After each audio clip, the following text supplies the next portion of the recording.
U.S. President Donald Trump calls on Mexico to send the caravan of migrants seeking asylum in the United States back to their home countries. Hello, I'm Arnold Naidu, and this is The Heat.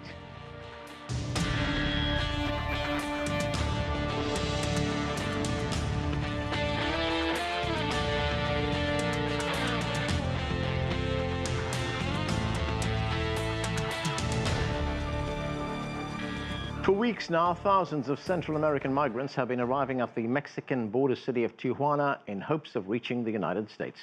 The migrants from Honduras, Guatemala and El Salvador say they're fleeing the threat of violence at home and seeking a better life. On Sunday, a peaceful protest turned violent when U.S. border agents used tear gas and rubber bullets to stop a group, including women and children, from illegally crossing the border. We begin our coverage right now with CGTN's Alasdair Baverstock, who is in Tijuana. And Alasdair, U.S. President Donald Trump is defending the use of tear gas against those migrants. But what have you been hearing from Mexican officials?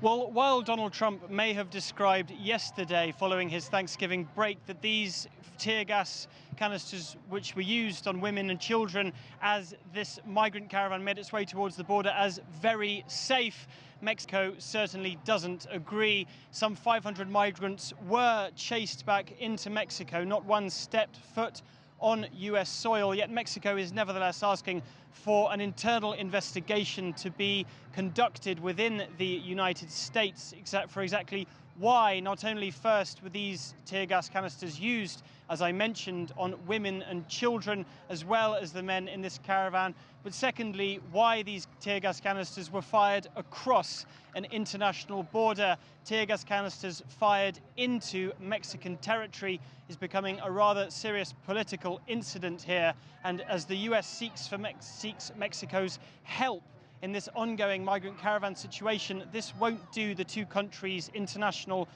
diplomatic relationship a great deal of good.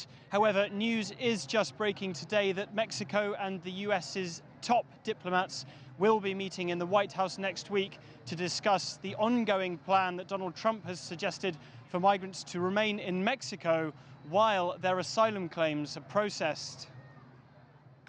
Now, Alasdair, U.S. authorities closed the San Isidro border crossing briefly on Sunday, and President Trump has threatened to shut it down again. How would that impact trade and, of course, travelers?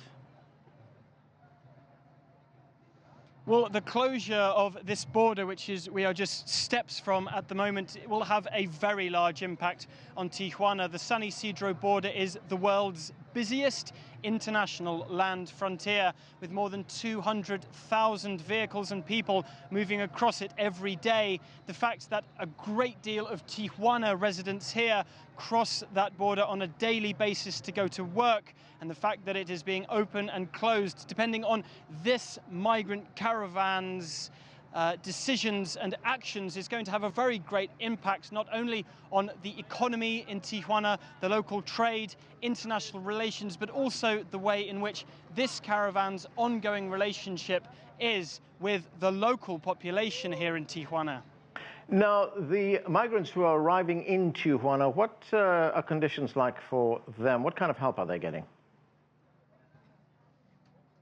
Well, where the migrants are housed is exactly here. This is the stadium where some 5,700 migrants are currently housed. And while conditions may have been decent enough when they first arrived, they are now getting tougher and tougher.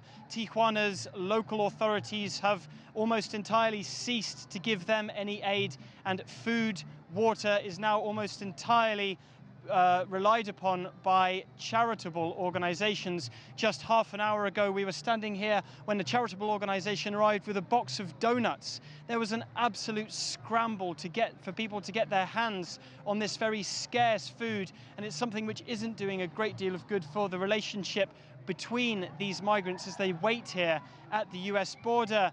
The mayor of Tijuana has already described this caravan as a humanitarian crisis, and that is something which has led him to plead to the UN, the United Nations, for humanitarian aid, economic aid, to help these migrants not only to stay alive, but to stay safe, fed and watered.